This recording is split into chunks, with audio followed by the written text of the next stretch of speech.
جو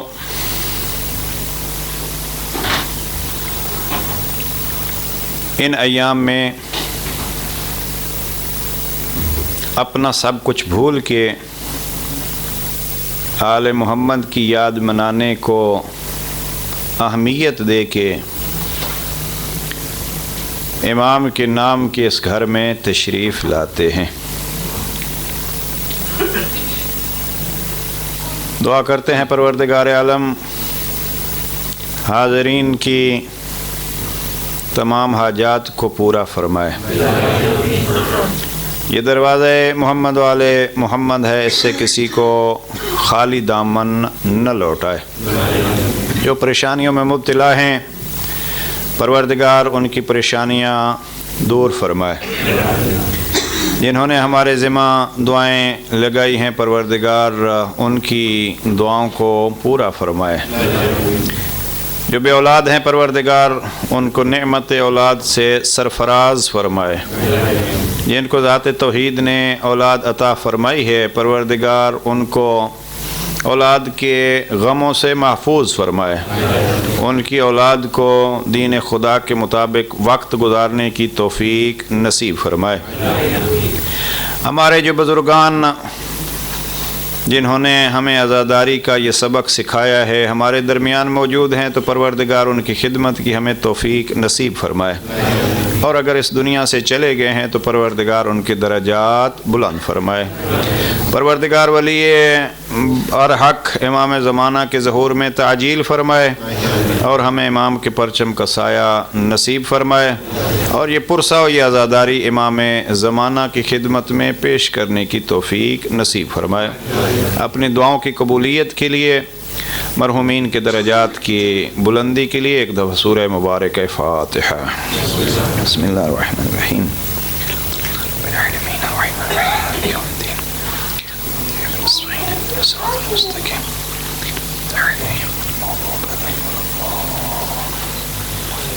صلوات پڑھ لیجئے محمد و آل محمد کے ذات پہ۔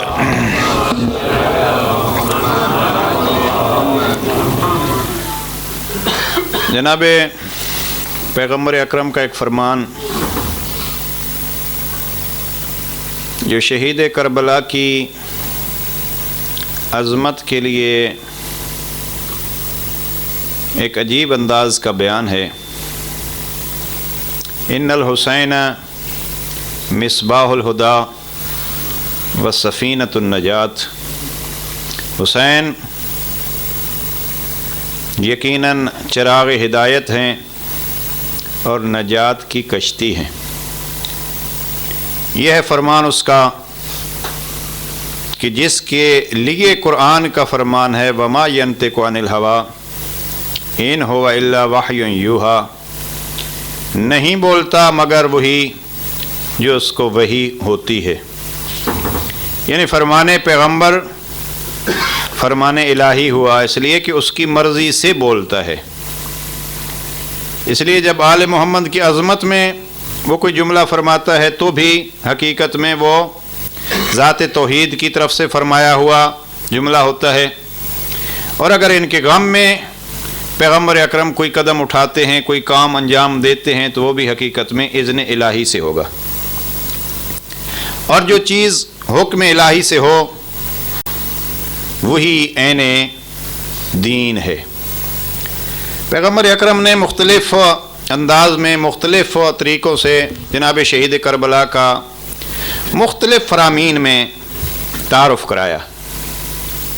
ایک کتاب ہے آیت اللہ العظمیٰ جناب آغا صافی گل پیگانی کی، قوم میں ایک بڑی شخصیت ہیں، کافی ساری ان کی کتابیں ہیں۔ ان کی ایک کتاب ہے عظمت امام حسین علیہ السلام۔ اس عظمت امام حسین علیہ السلام میں انہوں نے جناب شہید کربلا کی عظمت کے لیے چند آیات پیش کی کہ قرآن عظمت شہید کربلا میں کیا کہتا ہے، اور پھر ظاہراً 19 روایات پیغمبر اکرم کی بیان کی کہ جناب پیغمبر اکرم نے جناب شہید کربلا کی عظمت کے لیے کیا کیا بیان کیا۔ لیکن ان 19 روایات کو جو انہوں نے نقل کی ہیں، روایات تو اس سے بھی زیادہ ہیں، 2 روایتیں پیغمبر اکرم کی تعارف جناب شہید کربلا کے لیے بہت مہم ہیں، اور اکثر وہ تلاوت کی جاتی ہیں، پڑھی جاتی ہیں۔ ایک یہی جو میں نے آپ حضرات کے سامنے پیش کی ہے، ان الحسین مصباح الہدا و سفینۃ النجات، اور ایک الحسین منی و انا من حسین، حسین مجھ سے ہے اور میں حسین سے ہوں۔ بہرحال یہ چونکہ انشاءاللہ اللہ کی ذات صحت کاملہ عطا فرمائے مولانا سید محمد نقوی کو امید ہے، اور انہوں نے کہا ہے کہ کل یقیناً وہ کوشش کریں گے اور اس مجلس سے وہ خود خطاب کریں گے۔ بہرحال آج کی اس مجلس میں اس جملے پہ اگر چند جملات اور بڑھاؤں جو کل عرض کیے تھے، تو کل عرض یہ کیا تھا کہ اس ایک فرمان میں 5 لفظ ہیں: حسین، مصباح، ہدا، سفینہ اور نجات۔ اب ان 5 جملوں میں عربی گرامر سے ایک چیز آپ حضرات کے ذہن میں رہنی چاہیے۔ کبھی قرآن مجید کے کسی اور جملے کے حوالے سے میں یہ عرض کر چکا ہوں اصول عربی گرامر کا، کہ عربی گرامر میں سنٹینس 2 قسم کے ہوتے ہیں، جملہ 2 قسم کا ہوتا ہے، جملہ اسمیہ ہوتا ہے اور جملہ فعلیہ ہوتا ہے۔ جملہ اسمیہ یعنی وہ سنٹینس جو ناؤن سے سٹارٹ ہوتا ہے اس کو ہم جملہ اسمیہ کہتے ہیں عربی میں، اور جو سنٹینس ورب سے سٹارٹ ہوتا ہے اس کو ہم جملہ فعلیہ کہتے ہیں۔ فعل ورب میں چونکہ 3 زمانے داخل ہوتے ہیں، پاسٹ، پریزنٹ اور فیوچر، لہذا جو سنٹینس ورب سے سٹارٹ ہوتا ہے اس سنٹینس میں کسی زمانے کا تعلق ضرور ہوتا ہے۔ قتل الحسین فی الکربلا، اب یہ جملہ فعلیہ ہے، قتلا فعل ہے، حسین ابن علی شہید کر دیے گئے کربلا میں۔ اب اس جملے میں جو میننگ ہیں وہ کسی زمانے کے ساتھ، ٹائمنگ کے ساتھ ان کا لنک ہے، یعنی ایک وقت تھا جب جناب شہید کربلا کو شہید کیا گیا، اس کو ہم کہتے ہیں جملہ فعلیہ۔ جملہ فعلیہ میں کیا ہوتا ہے؟ مثلا ہم کہتے ہیں کہ جناب امام زمانہ آئیں گے، اب یہ جملہ فعلیہ ہے یعنی فیوچر میں، تو جملہ فعلیہ میں ٹائمنگ ہوتی ہے۔ اس کے مقابلے میں جو جملہ اسمیہ ہوتا ہے وہ اس میں ٹائمنگ نہیں ہوتی۔ میں نے جو اس سے پہلے مثال دی تھی، ان الدین عند اللہ الاسلام، یہاں دین عند اللہ الاسلام، یہ دین جو لفظ ہے یہ ناؤن ہے، اسم ہے۔ چونکہ یہ سنٹینس اس اسم سے شروع ہو رہا ہے لہذا اس زمانے میں کوئی ٹائمنگ نہیں ہے۔ ان الدین عند اللہ الاسلام کا ہم ترجمہ یہ کرتے ہیں کہ اللہ کا پسندیدہ دین اسلام تھا، اسلام ہے اور اسلام رہے گا، یعنی جب تک ٹائم ہے، جو پریزنٹ ہو، پاسٹ ہو، فیوچر ہو، ہر زمانے میں اللہ کا پسندیدہ دین اسلام ہے۔ تو ان الدین عند اللہ الاسلام میں کوئی ٹائمنگ نہیں ہے، یعنی تمام ٹائموں کو یہ گھیرے ہوئے ہے۔ اب اس جملے پہ غور کیجئے، ان الدین، دین میں نے عرض کیا کیا ہے؟ ناؤن ہے، اسم ہے، لہذا ٹائمنگ نہیں ہے اس میں۔ ان الدین عند اللہ الاسلام، اللہ کا پسندیدہ دین اسلام تھا، اسلام ہے اور اسلام ہوگا۔ اب یہاں جو جملہ میں پیغمبر اکرم کا نقل کر رہا ہوں، ان الحسین مصباح الہدا وسفینۃ النجات، یہ جملہ اسمیہ ہے، اس میں کوئی ٹائمنگ نہیں ہے۔ صلوات پڑھ لیجئے محمد والے محمد۔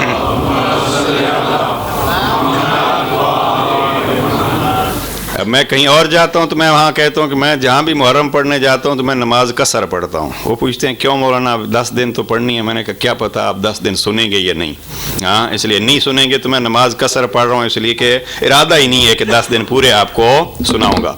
اب یہاں تو میں وہ بھی نہیں کہہ سکتا آپ سنیں گے نہیں سنیں گے، مجھے تو پوری نماز پڑھنی ہے، اس لیے کہ ہونا ہی آپ کے ساتھ ہے مجھے۔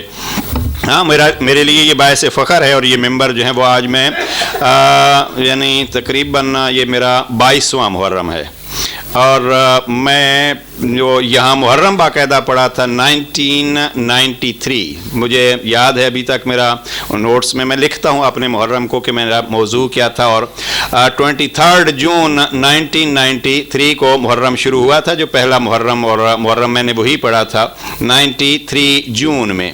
اور اس وقت میرا موضوع تھا والعصر ان الانسان لفی خسر، اور اس آیت پہ اور اس سورہ پہ ہماری گفتگو ہوئی تھی. لہذا آپ کو میں کچھ نہیں کہہ سکتا، جیسے سنائیں گے مجھے جو سنانا ہے وہ آپ کو سناتا رہوں گا. آپ صلوات پڑھ لیجئے محمد والے محمد.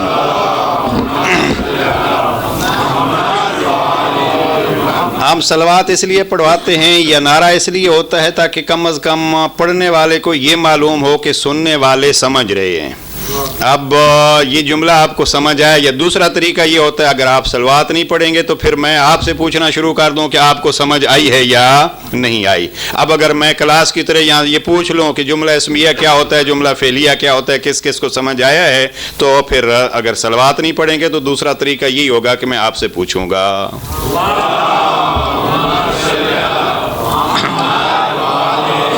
جملہ اسمیہ کیا ہوتا ہے عزیزان گرامی اور بزرگان محترم؟ جملہ اسمیہ وہ ہوتا ہے جس میں زمانے کی کوئی قید نہیں ہے. ان الدین عند اللہ الاسلام، اللہ کا پسندیدہ دین اسلام تھا، اسلام ہے، اسلام رہے گا. ان الحسین مصباح الہدی و سفینۃ النجات، یہ جملہ اسمیہ